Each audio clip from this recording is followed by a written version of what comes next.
Good morning to everybody. There's a lot of people in here. I hope you'll find interesting my presentation. So the title, GPT or Learn to Stop Worrying and Love the Generative AI, is a citation, and I think that it's appropriate since the generative AI has been described as disruptive, as powerful and dangerous as the atomic bomb. But if you learn how it's working, you can stop maybe worrying a little bit about generative AI and GPT in particular. So first, a little introduction of what I mean with generative AI. It's a class of machine and deep learning algorithms that, given a sample of initial prompts like audio, video, images, are able to generate a brand new original sample out of this initial data set. It can be a simple task if you have like two variables, but in complex prompts as video, images, or text, is a really complex complex process. So in this case, you see DALL-E 2, you all know maybe what is DALL-E 2. So the text description is teddy bears working on new AI research on the moon in the 1980s, and it is able to map all the information present in this text, which is not so easy to map all of it. So teddy bears, AI research, moon, 1980s, and to create a new image which is not present in the original dataset, which is the one on your right. Even language models are generative models. Language model is a way to define the probability distributions over words or word sequences, which are used in multiple NLP tasks, from autocomplete to neural translation, from sentiment analysis to summarization, and so on and so forth. There are tons of tasks performed by language models. This basically generation of word sequence. That's what language models do. There are a lot of language models. I start with a brief presentation of the history, because it's important to see where we have been and where we are now. The first is the N-gram model, which is introduced by Shannon in 1951, and it is based on a really simple statistical assumption, which is the Markov assumption. So the next word prediction is based on the n-1 previous words of the word sentence. So for instance, in the simplest n-gram model, which is the bigram model, you can approximate the probability of the nth word with just the probability of the conditional probability of the n word given the n-1 word. So this model, the bigram model in particular, is really simple and can be effective in some tasks. But if you want a large model which perform a little bit better than just a statistical process, you have to add more words in your vocabulary, and then you have to add even more terms in your multiplication of conditional probabilities. So it's really RAM and memory expensive, and not so, and the performance are not so well actually. The second one is recurrent neural networks, which is a real known model, and it is based on a simple assumption. So you propagate the information from the very first word, the input word, and the output of the previous units. So with only those two information, you can attach and propagate the information from one recurrent unit to the next one, and so on and so on and so on. This model, it has been used for a lot of different purposes, like neural translation, sentiment analysis, and a lot of others. And it is simple because all the recurrent units share the same parameters. So you don't have lots of parameters like in other models, but you have two main problems. The first one is that there are the so-called vanishing exploding gradients issue. So at the very beginning you have an information which is propagated during all the process of the recurrent units, and due to the fact that this information is propagated in the back propagation with the partial derivatives, those partial derivatives can explode or vanish, and then the information is lost. And so there is a huge problem with long-term dependencies here. The solution is introduced in 1995. I don't have time to go deeper in this model. It's basically the same recurrent units with three gates, the input and forget gates that add and remove information, and the output gates that in this unit can propagate the right information. Solve this new LSTM, the long short memory, solve the vanishing and exploding gradients, but it produces fixed size outputs. So if you have n LSTM units, you have n outputs at the end. So it's not so adaptable to a different kind of tasks and outputs. So the game-changing architecture is the transformer. I think that at least a part of you know what is transformers. It has been introduced in 2017 by the Google Brain team, and it's basically an encoder-decoder structure. So you encode the information from the input and the output, and then you can your prediction, and it is basically based on the multi-head attention, which is a really simple. The idea behind the multi-head attention is really simple. So to solve the information bottleneck here, the point is you don't see only the last information of the previous word, but you wanna explore all the previous information given by all the hidden states you have before the last word. So for instance, here in the second law of robotics, the word "it" refers to the robot, which is not the previous information given by the words given, but like 5 or 6 words before. And so you can, when you analyze the word "it" and you have to predict the word after this word, you can add this attention mechanism to assign the relevance of each word in the previous sentence. So in this case, the word "it" referred to a robot, and the score of these two words as way more relevant than the other relevance. GPT, finally, we are right here, and is basically a decoder stack of the original transformer model. So the second part on the right you have seen in the image before, and GPT models is basically based on the mask multi-head self-attention and a feed-forward module, and is an autoregressive model. That's really important. So each generated token is used in the next generation as input with all the previous generated tokens. And to go deeper here in how to use GPT, there are tons of GPT models which is based on credits, so you have to pay to use them. But I think that it's really interesting to use the Transformers library, which allows you to use not only GPT models, but even a lot of others, other state-of-the-art pre-trained models. Just few words about why you should use it for this kind of task.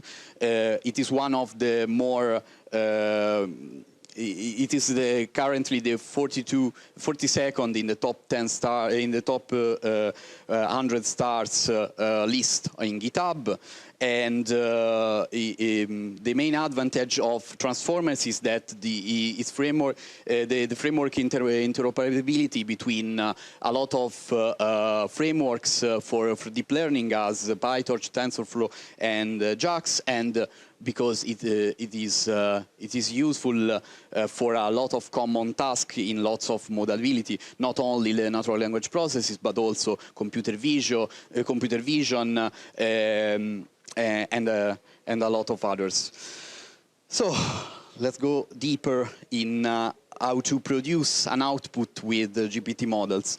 You need like 5 lines of codes, no more than that. You have to define a tokenizer with the class GPT-2 tokenizer and a model with the GPT-2 LMED model to get your models up and running, and then you can encode the initial prompt. In this case, I enjoy working with my cute dog with the tokenizer, and then you can get your first output. Let's see it together. I enjoy working with a cute dog, and I love to go for a walk with my friends. I love to go to the beach, and I love to go to the park, etc., etc. So the output is not so well written, quickly starts, repeats itself, so we can do better. How to do that? To increase the GPT model performance, we have to go deeper on how GPT models work. So, as I said before, is autoregressive, so each word is used as an input, and each word is used is generated one after another. So here with the greedy output, so the first generation without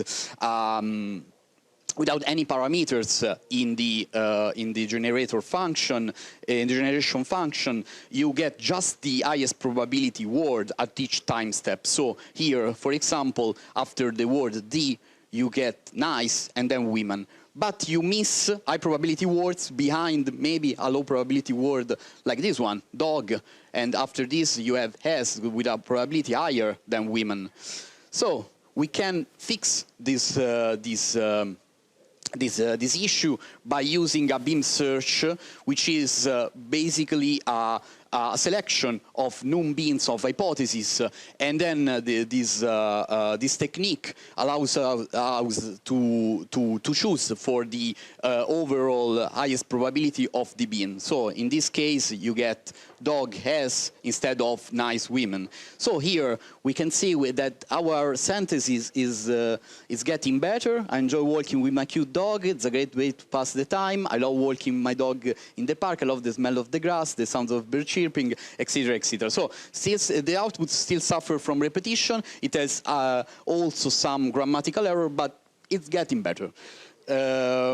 Another technique is the sampling. So sampling means randomly picking the next word according to its conditional probability. So we abandon the determinism of just taking the beam with the highest probability or the word with the highest probability, and we randomly pick according to the conditional probability. Here we are some sampling parameters like the temperature. So increasing the temperature, we actually decrease the likelihood of high probability word. So with a temperature of 0, we get the greedy output, and with a temperature of 1, we have a more complicated and random situation. And we have even other two parameters, the top K and the top P, which are two different sampling schemes. In the first case, you just select for each time step the K most likely word, and you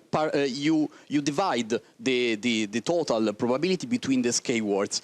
In the other, the top P, we choose from the small subset of words whose probability exceed the probability of P. So if we choose, for instance, top P equals 0.9, you get just the smallest subset of words which exactly exceed or reach this 0.9. So let's see the output. I enjoy working with my cute dog, she said. I like to take a walk on the beach with my little girl. Her son, who is in his mid-teens, also enjoys going for a walk. So the output produced is more fluent, but it has some issues with a lot of different characters introduced here. The cute dog, my little girl, her son. It's not so well written, in my opinion. So the last parameter and method to decoding decoding method I would like to introduce, and I strongly suggest to use it. It's the contrastive search. So in the contrastive search, you simultaneously consider the model confidence here, which is the one we already know from the output, but then we add another term, which is the generation penalty alpha. So the idea here is this one: to avoid the repetitions, as we have seen in the previous methods, we add a generation penalty which reduces the probability of having a semantic similarity between the next word predicted by the model and the rest of the input. And in this way, the output is kind of coherent and fluent. As we can see here, I enjoy walking with my cute dog. It's the best way to get to the top of the hill and see the city in all its splendor. This is a great place to take a break, etc., etc. So it's really fluent, in my opinion, and it's the best output produced by now. Okay, the last part of my talk will be devoted. I will go quick because I'm run out of time, and train by yourself a GPT model is extremely expensive, both for the memory issues and the GPU limits of your laptop. So we can fine-tune a pre-trained GPT model with the library transformer or on a new data set you have, or you can load by yourself, actually. There is this function called the load dataset from transformers. There are lots of different public datasets there, and you can use for your fine-tune model, or you can use a library, a custom dataset class defined just to prepare the text, so to standardize the test and to get the token of each element of the dataset. Here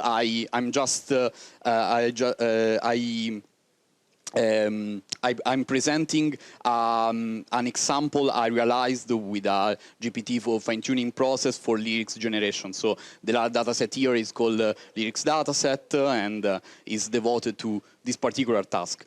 The second step is loading the dataset and the model, and you can use another here I've used a GPT-2 small Italian just to have fun, to realize an example. And after loading the parameters, you have to be careful about the token embedding. So if you add more tokens, for instance, here I introduce the beginning of sentence token, the end of sentence token, the path tokens. You have to resize your entire tokenizer.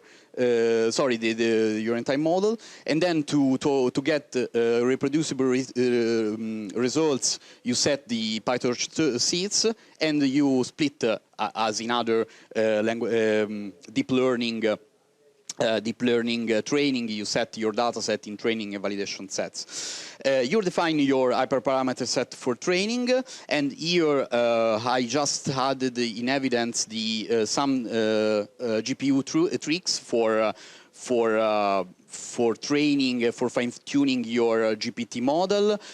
We don't have time to go deeper, but there are some links about explaining why it's better to use it. So you created a data collator for forming batches of dataset elements, and then you finally create your training object for loading your model, for defining for giving all the information to your trainer. So model, training arguments, data sets, and data collator. You run the trainer, and then after a while, I think I spent 5 minutes with a data set of 10 lyrics, so it's not so many, but you can use a more complex and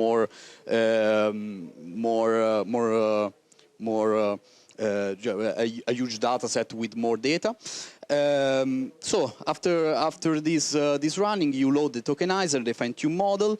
You have saved here in your model path. And then that's it. You define a prompt text, and you can generate your own lyrics with your fine-tune model. Yeah, I described just, I'm sorry if maybe for some of you this talk has been so simple, so devoted to just the beginning, so the very first part of training or fine-tuning and generation, but there are a lot of frameworks as LangChain, iStack, GPT for all that allows us to develop application powered by LLMs, so large language models for a lot of different tasks. Just few examples. This is one a chatbot I realized with Streamlit and LangChain. You can find it here with the slides and all the repos, Tommaso Radicioni in GitLab. And another thing that I would like to point out is NanoGPT, which is maybe the best way to learn how to realize a medium-sized GPT from scratch, realized by Andrew Karpati. I don't know if you know who he is, but he's a good guy. And yeah, that's it. If you have any questions, I'm here to answer. And thank you for your attention.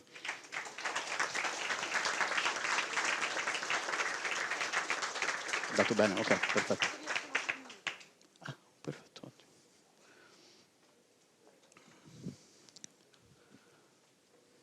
Okay, thank you, Tommaso, great talk.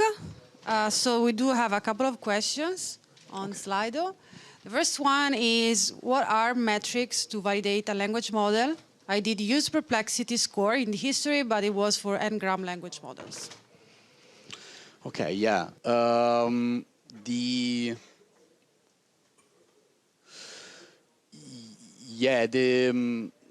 Actually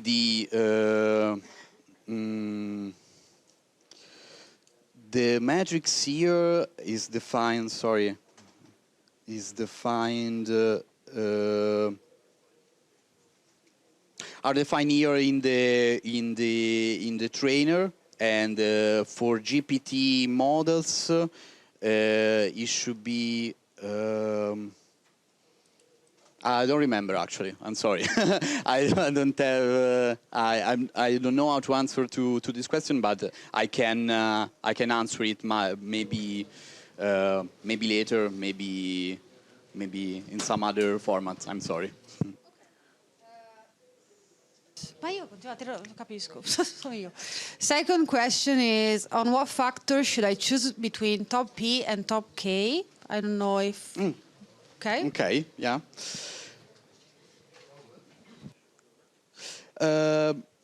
Actually, there is not a strict rule to decide between top K or top P. It mainly depends on the output actually, or the task you have to perform. So maybe in some cases you can select just keyword because you know that there are K most likely words that can fit better your task or the probability, and you can even mix those two parameters. And I suggest that you perform an hyperparameter selection, and you check the output, and you see from the output which is the best hyperparameter selection. There is no strict rules on this task, on the generation. Okay, last questions for now is, you talk about training time, but how much VRAM is it required to train a GPT-2 model? Can someone do it in-house with a simple 8 GB NVIDIA card? As I said before, I don't know if it is about training or fine-tuning, because in the case of fine-tuning, I'm sorry, which is the VRAM? Okay. I think that, yeah, you can do it, and I suggest you to use it, NanoGPT, which is a library, a repository by, as I said before, Karpati, which is one of the founder of OpenAI and senior at Tesla, and it is said that in 4 days of training you can run your own GPT model in a VRAM, if I remember well. I don't know if I'm correct at this moment, but for fine-tuning, obviously it's simpler, because yeah, you can use a normal laptop with a GPU to do that in 5-10 minutes, maybe hours. It depends on the starting data set. So yeah. Okay. I don't see any other questions so far. Maybe I'll ask you one. So you talk about hyperparameters like temperature, and I know it's kind of a rule of thumb, like 0.3, it's a good temperature, but is there any tricks, or it's just tuning a hyperparameters as any other model? Yeah, actually, for GPT-2, the temperature should be between 0.7 0.9 if you would like to have some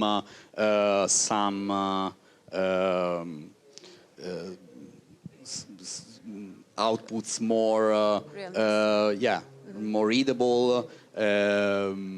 I read those two limits between in the minimum and the maximum of temperature, but yeah, you can tune it as all the other parameters. You have just to know that 0 is the greedy output and 1 is the maximum temperature you can use. So it probably will heavily affect the result of the model. Yeah. More is if it's closer to 0, you will have a repeated a greedy output or a similar greedy output. But if you use a 0.7, 0.9 value, you can perform even better, because you can choose between words which are not directly selected by the greedy output, as I said before. Okay, thank you. Okay. Thank you. That's it. Thank you.